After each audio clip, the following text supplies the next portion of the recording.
जय माता दी भक्तजनों, आज से हम श्री दुर्गा सप्तशती का पाठ आरंभ करेंगे। तो पहले मैं आपको श्री दुर्गा कवच का भाषानुवाद करके सुना रही हूँ।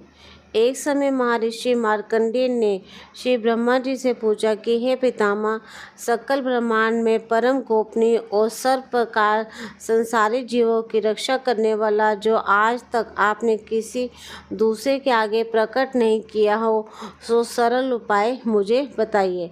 ब्रह्मा जी बोले कि हे महात्मन, ऐसा सरल तथा सूक्ष्म उपाय तो केवल एक देवी कवच ही है, जो सरल साधारण विधि पूर्वक करने से आत्मशक्ति तथा शांति प्रदान करता है। सो हे महर्षि, तुम्हारे स्नेहवश कहता हूँ, सो ध्यान लगाकर सुनिए। ध्यान करने और मनन करने के लिए श्री दुर्गा जी के 9 मूर्तियां हैं, जिन्हें नव दुर्गा भी कहते हैं।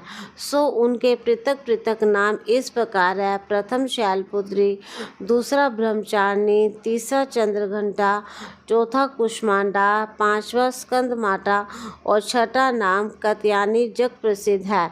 सातवां माता कालरात्रि और आठवां महागौरी, नववां श्री सिद्धात्री माता है। सो हे महात्मा, श्री दुर्गा जी के ये 9 नाम प्रसिद्ध श्री ब्रह्मा जी द्वारा कहे हुए हैं। जो अग्नि से जल रहा हो या रणभूमि में शत्रुओं द्वारा घेर लिया गया हो या भयानक संकटों में फंस गया हो, जो इस प्रकार भय से व्याकुल हो, सो माँ भगवती की शरण लेकर इस कवच को पढ़ने से समस्त दुख भय से मुक्त हो जाता है। कवच पाठ करने वाले का कभी अनिष्ट नहीं होता।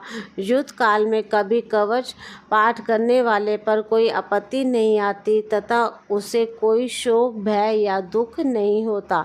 जिन्होंने श्रद्धा भक्ति पूर्वक श्री महादुर्गा जी का मनन किया है, उन्हें हर प्रकार से उनकी उन्नति और सुख सम्मति प्रदान की है। ये भगवती जगदम्बा अपने उपासकों तथा स्मरण करने वालों की हर प्रकार से रक्षा करती हैं, इसमें किसी प्रकार का संशय नहीं है। ब्रह्मा जी बोले, हे महामुनि, अब हम नव दुर्गा के स्वरूप का वर्णन करते हैं। चामुंडा देवी जो प्रेत पर चढ़ी हैं और वाहरी का वाहन भैंसा है, इंद्री हाथी पर सवार है और श्री वैष्णवी गरुड़ की पीठ पर विराजमान है। महेश्वरी वृषभ पर और कुमारी मोर पर सुशोभित है। श्री महालक्ष्मी जी कमल पर विराजमान है और अपने कर कमलों में कमल ग्रहण किए हुए हैं। वृषभ पर बैठी ईश्वरी देवी का श्वेत वर्ण है। ब्राह्मणी देवी सब प्रकार से आभूषणों से सुसज्जित हंस पर सवार है। इस प्रकार ये सभी माताएं अनेक प्रकार के योगों से युक्त तथा आभूषणों से सुसज्जित और अनेक प्रकार के रत्न जड़ित आभूषणों से सुशोभित हैं। ये सब देवियां क्रोध में भरी हुई अपने अपने वाहनों पर विराज रही हैं और ये सब देवियां शंख, चक्र, गदा, शक्ति, हल, मूसल, खेतक, तोमर, परशु और पाश, कुंत व त्रिशूल तथा उत्तम शारंग, धनुष आदि अस्त्र शस्त्र अपने अपने कर कमलों में धारण किए हुए हैं। दैत्यों का विनाश करके अपने भक्तों को अभय देने को ही सब अस्त्र शस्त्र धारण किए हैं और सब देवताओं का कल्याण करने हेतु ही दिव्य रूप धारण किए हैं। इन सब देवियों का रूप महारौद्र है। ये महाघोर पराक्रम तथा महान बल वाली देवियां हैं। हे महाशक्तिशाली माता, वास्तव में तुम महान भय का नाश करने वाली हो। मैं तुम्हारे उन समस्त रूपों को कोटानुकोट नमस्कार करता हूँ। हे महान शक्ति, तुम्हारी ओर देखना भी कठिन है। हे दैत्यों का संहार करने वाली श्री दुर्गे भवानी, मेरी सब प्रकार से रक्षा करो। दिशा में रक्षा करो। पूर्व दिशा से इंद्री अर्थात इंद्र शक्ति मेरी रक्षा करो। अग्नि कोण में अग्नि शक्ति, दक्षिण दिशा में बहारी और नैऋत्य कोण में श्री घटक धारणी माता मेरी रक्षा करो। पश्चिम दिशा में वरुण शक्ति तथा वायव्य कोण में मृग पर सवारी करने वाली देवी मेरी सब प्रकार रक्षा करे। उत्तर दिशा में कुमारी तथा ईशान कोण में त्रिशूल धारणी, शूल धारण करने वाली महामाया रक्षा करे। ब्रह्माणी मेरी ऊपर की और वैष्णवी देवी मेरी नीचे की ओर से मेरी सब प्रकार से रक्षा करें। इस प्रकार मुर्दे पर सवारी करने वाली चामुंडा देवी दशों दिशाओं में मेरी हर प्रकार से रक्षा करे। अजिता बाई ओर से और अपराजिता मेरी दही और दाहिनी ओर से रक्षा करें। माला धारणी मेरे माथे की रक्षा करें और यशस्विनी देवी मेरी भुहों की रक्षा करें और त्रिनेता मेरी भुहों के मध्य भाग तथा नाक की रक्षा करें। उद्योत्री मेरी शिखा की रक्षा करे और उमा मेरे सिर की रक्षा करे। नासिका की यम घंटा देवी रक्षा करे। नेत्रों की शंखनी तथा कानों की द्वारका वासिनी रक्षा करें। कालका देवी गालों की भगवती शंकरी कानों के मूल की रक्षा करे। नासिका सुगंधा तथा ऊपर के होठ की श्री चर्चिका देवी रक्षा करे। अमित कला नीचे के होठ की और जिह्वा की श्री सरस्वती देवी रक्षा करे। कुमारी दांतों की और कंठ स्थान की चंद्रिका देवी रक्षा करे। गले तथा घुटकी की श्री चित्र घंटा माता रक्षा करे और माँ माई मेरे तालु की रक्षा करे। मेरी ठोडी की कामाक्षी और सर्वमंगला माता मेरी वाणी की रक्षा करें। श्री भद्रकाली मेरी गर्दन की रक्षा करे और धनुर्धारी मेरुदंड की रक्षा करे।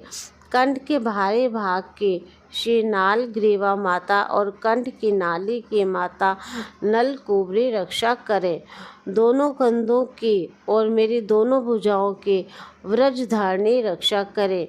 श्री दंडनी दोनों हाथों की और मेरी उंगलियों की महारानी अंबिका रक्षा करे। नखों की सुलेश्वरी और कुलेश्वरी मेरी कुक की रक्षा करे।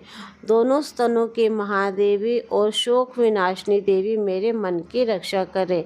हृदय को ललिता देवी और शूलधारणी उदर की रक्षा करे। कामनी देवी मेरी नाभि की और गुहा भाग की गुहेश्वरी माता रक्षा करे। पूतना व कामनी लिंग की और महिष माहिनी मेरी गुदा की रक्षा करें। भगवती कमर की तथा घुटनों की श्री विद्यावासिनी माता रक्षा करे। सर्व सिद्धि और संपूर्ण कामनाओं को पूर्ण करने वाली श्री महाबाला देवी मेरे दोनों जंघाओं की रक्षा करें। दोनों एड़ियों की रक्षा नार सिंह करे। देवी तेजस्वी मेरे दोनों पैरों के ऊपरी भाग की रक्षा करे। श्री जी जो पैरों की उंगलियां और तल वासनी दोनों पैरों के तलवों की रक्षा करे। नखों की रक्षा दृष्ट कारली और उधर केशनी देवी मेरे बालों की रक्षा करें।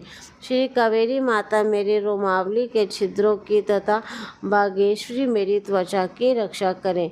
श्री पार्वती देवी रक्त मज्जा वसा मांस हड्डी और मैदे की रक्षा करे और महाकाल रात्रि आंतों की मुक्तेश्वरी पित्त की रक्षा करे। मूलाधार आदि पद्मनाभ केशों के पद्मावती और चूड़ामणि कफ की रक्षा करे तथा ज्वालामुखी नखों के तेज की रक्षा करे।